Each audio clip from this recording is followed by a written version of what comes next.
काम गरेँ भने सेफ हुनु थियो। मेरो काम छोडेर हिँडिदिन्थेँ मैले। ए भाइ कहीँ गएर आए तेरिका म त अन्त पाइहाल्छु नि भाइ। यो भाइलाई राख, तिम्रो होटेलको सब थाहा पाइसक्यो, यसले गर्छ भने त्यसलाई जिम्मा दिएर हिँडिदिनु पर्छ। अनि सावरले पताएन भने लिएर जानु त मसँगै भनेपछि होइन नलानु। हेर न डर पनि फेरि तपाईँले पताएन लिएर जानुसँग छ जागिर त नै होइन सर त्यस नगर्नु, किन नपताएर। जीवनमा यही मान्छेलाई तपाईँले विश्वास गर्दैन भने तपाईँको हुजु कसरी चल्छ। मैले गर्ने जति सबै सिकाइदिन्छु। अब मेरो काम छैन यहाँ, उनीहरूले धान्ने भइसक्यो। तपाईँलाई कम बजेटमा उसले काम गर्छ, किन सेफ चाहियो। 3 महिनामा भाडा मान्ने सेफ भाडा मान्ने मान्छे मसँग मैले गरेको जति लगभग 70% उसले गर्ने हुन्छ। किन म कहिले पनि नहेपेर सिकाएको। भाडा मार्छ यहाँ कहिले कहिले यहाँ जाम हुन्छ, यही कोटाउनलाई हामीलाई घिन लाउँछ भने कस्तो जात होला। त्यहाँ हामीले आची गरेको ठाउँ होइन नि त, हामीले भर्खर आफैले खाएको चिज पखालेको होइन। अनि मैले त्यहीँ गएर झम हात हालेर पो गरिदिन्थ्यो। अनि भाइहरू आएर होइन सर हामी गरिहाल्छौँ भनेर। सिनियर यत्तिको हुनुपर्छ। कहिले कहिले सोफिट जाम हुन्छ यहाँको, भ्ल्याटै हात हालेर 2 भत निकालिदिएपछि त्यसले सब निकाल्छ। ए सर हामी गरिहाल्छौँ भन्छ, पहिला दिन परेन। सिनियर भने आयो कैलालीमा, यहाँ कैलालीको यता नजिकको होइन, कैलालीको त्यो भाला रोप्ने बेलामा ठुलै पुलिसको मान्छे मरेको होइन, सिपाही किन नमरेर त्यहाँ। सिनियर भने त्यो भाला रोपेर लास्टमा त्यो सिनियर फुली लाउने मान्छे मारिदियो होइन त। सिपाहीहरू नि मऱ्यो, तर त पहिला त्यो मऱ्यो नि त। सिनियरले गर्ने नै त्यो काम। हाम्रो यो बानीले जीवनमा कहिले नि हुँदैन। यो चाहिँ ढुक्कले भनिदिन्छ, आजै भनिदिन्छ, कहिले पनि हुँदैन।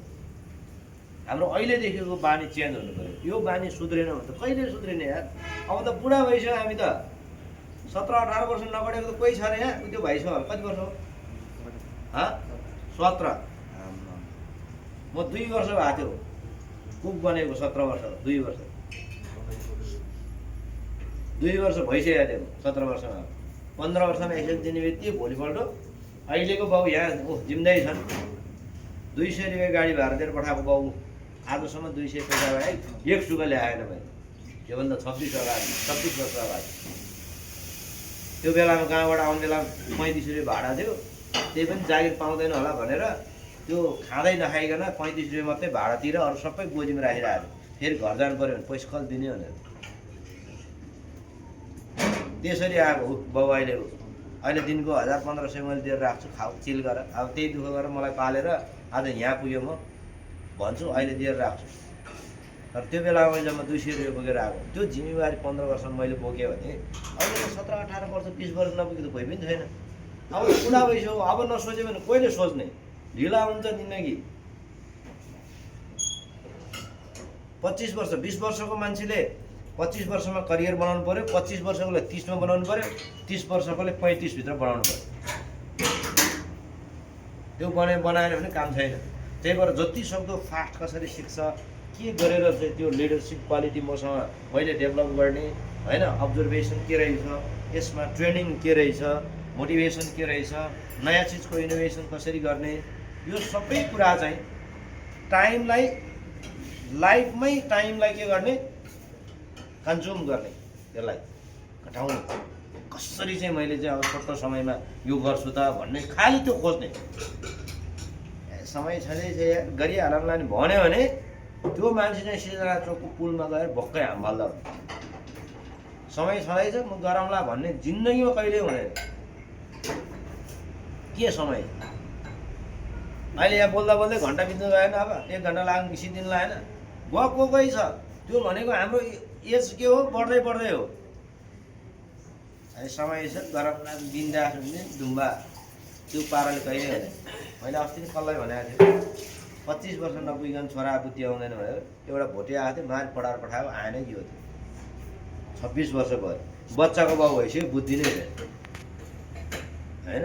हो त्यही भएर त्यस्तो मान्छे के हुन्छ, तितर बितर हुन्छ। यता गए नि हुँदैन, उता गए नि हुँदैन, त्यो गरौँ कि यो गरौँ, केही पनि हुँदैन। लगाम लगाएको घोडा जस्तो।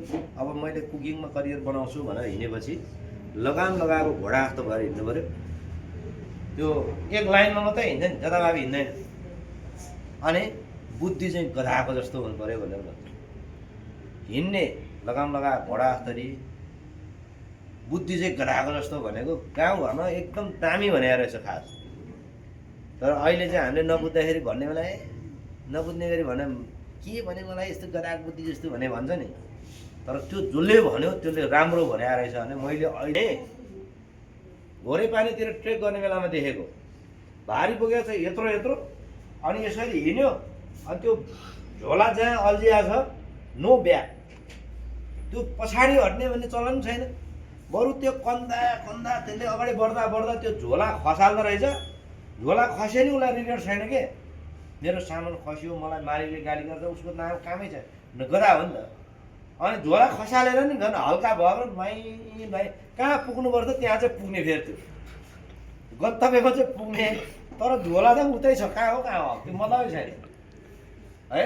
अनि फर्काउनु खोज्यो नि उल्टो हान्नु खोज्यो कि त्यसले हामी त अड्क्यो यसलाई उताबाट लैजाउँ भन्यो नि अनि मालिकले नभनेको टेर्दै नटेर हामीले भनेको त यसो गरेर कहाँ टेर्छ उसले यतै यतै गरेर बस्छ अनि भट्ट झोला खसाल्यो अनि जति अड्छ त्यही मात्रै पुगेर जहाँ पुग्नु छ त्यहाँ पुग्ने कि हो। त्यो ग्राहकको जस्तो बुद्धि लिएर हिँड्नु पऱ्यो एक कोर हिँडेपछि हिँडे यो भएन अब फेरि यो गरौँला त्यो गरौँला भन्यो भने चाहिँ त्यो मान्छे आजै उ त्यो ड्याम साइडको सिट चाहिँ त्यो उसमा के अरे हाम्रो डेभिस फलमा गएर बङ्गै हाम फाल्दै त कामै छैन त्यो मान्छेको के काम त्यस्तो मान्छे जीवनमा काम नगर्ने मान्छे हो कि घरमै काम नगर्ने मान्छे हो। अब बाँकी त अरू कसले मन पराउँछ त्यसलाई हो। त्यही भएर मैले सबैलाई भन्छु एउटै भनाइ मैले यहाँ आउँदै अब 10 दिन सुसी सिकाउँछु भन्दा नि कम भयो भन्छ 1 महिना भन्दा पनि कम भयो भन्छ 6 महिना भन्यो भने आत्तिन्छ कति दिन भन्छ अनि सबलाई भन्छ तिमीले अर्काले बनाएर दिएको लेउमा 10 दिनमा राइस कुकर पकाएको भात दिन जानेन भने तिमी फेवादा लगाएर हामफालेर मर्यो हुन्छ भाइ तिम्रो उपाय केही पनि छैन तिमी केही पनि गर्न जान्दैन। म अहिले त्यो खाली सिलिन्डर ल्याइदियो भने यहाँ बम बनाएर पढाएँ प्रेसर कुकर बम भ्ल्याट भ्ल्याट भयो बुद्धि त्यस्तो हुनु पऱ्यो। मलाई त 10 दिन सिकाइदियो म त बम बनाएर इन्डिया पड्काइदिन्छु भक्कै भए होइन। हामी हेर यति सजिलो छ अहिले चिकनको मासु यहाँ ल्यायो हिजो हामीले मोमोको प्र्याक्टिस गऱ्यो धन्न खाने बेलामा आइपुग्यो नि हेर त्यो सल्लाह गरेर आउँदा याद गर्नु पऱ्यो। हामी त भिजुअललाई एनालाइसिस गरेर यहाँ डिटेलमा आनन्दले बनाउँछ यति गर्दा पनि मैले यो चान्स पाएको है। म अहिले मङ्गल ग्रहमा उहाँ पुरा एलियनले खाना बनाएर बस्थ्यो मैले राम्रा मैले यतिको तालिम मैले मेरो बाबाआमाले दिनु सकेको रहेछ मलाई दिनु नसकेको पनि रिग्रेट छैन किनभने आर्थिक अवस्था त्यस्तै थियो बाबाआमाको मलाई आज तालिम दिनु सकेन बाबाआमाले भन्न म जिन्दगी भन्दिनँ जति सकेको त्यो गरे हो। तर मलाई यतिको गर्ने बाबामा पाएको भए चाहिँ म अहिले चन्द्रमामा हुन्थेँ म यहाँ हुँदै हुन्थेँ।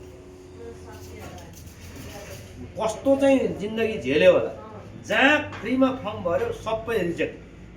किन रिजेक्ट भन्दा त्यो बेलामा फ्रीमा सबै आफ्नै मान्छे मात्रै हाल्दो रहेछ मेरो मान्छे कोही छैन होइन। ममा के कमजोरी भयो भनिरहेको छु सबैले त्यति पढाए मान्छे भर्ना गरिरहेछन् त्यहाँ सब रिजेक्ट।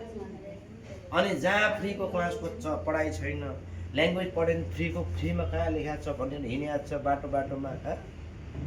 एक ठाउँमा चाहिँ पाएको इङ्ग्लिसको ल्याङ्ग्वेज पढाउने त्यो चाहिँ फ्रीमा पाएको 1.5 महिनाको त्यसले लगभग 2 महिना तिमी राम्रो छ भाउ तिमीलाई 15 दिन फ्रीमा पढाउँछु भनेर लाग्यो अझै पनि। त्यसपछि 2 महिना पढेको थिएँ अलिअलि इम्प्रुभमेन्ट भयो। अनि अरू यो कुकिङको त यदि ठाउँमा फर्म भरेँ नि मैले मेरै आफ्नो काका गाउँको काका पर्नेले धरि मलाई रिजेक्ट गरे अरूले त कुरो छोड्दैन। त्यो लेभलको बन्देज भए पछाडि लास्टमा अब चाहिँ भाँडै मात्नुपर्ने रहेछ भनेर डेक्ची ड्राइभर भएको आज त्यो डेक्ची म त्यो इखले पनि कुक भएको मलाई त्यो अरूले त्यो ट्रेनिङमा फ्रीमा फर्म भर्दाखेरि जतिखेर रिजेक्ट गर्यो त्यो इखले म सेफ भएको आज त्यो मान्छे मलाई नमस्ते गर्छ राजकुमार साह्रै राम्रो गरेर तपाईँले भन्छ आएर भतिजलाई तपाईँ भन्नु पऱ्यो नि छोरालाई दिन कहाँ पुग्यो त्योलाई कसले पनि चिन्दैन काठमाडौँमा मलाई विश्वव्यापी चिन्छ कहाँ पुग्यो दिन। त्यो घाँस यहाँबाट एक पाइला विदेश घुम्न जानु भने त्यसलाई पैसा खर्च लाग्छ आज म फ्रीमा जान्छ दिन कहाँ पुग्यो। यसरी स्ट्रगल गर्ने हो हामीले छोराछोरीलाई यो गर भनेर बाबाआमाले सिकाएको हल्लेर हिँड जेसी गर बाबामा सम्पत्ति उडा भन्ने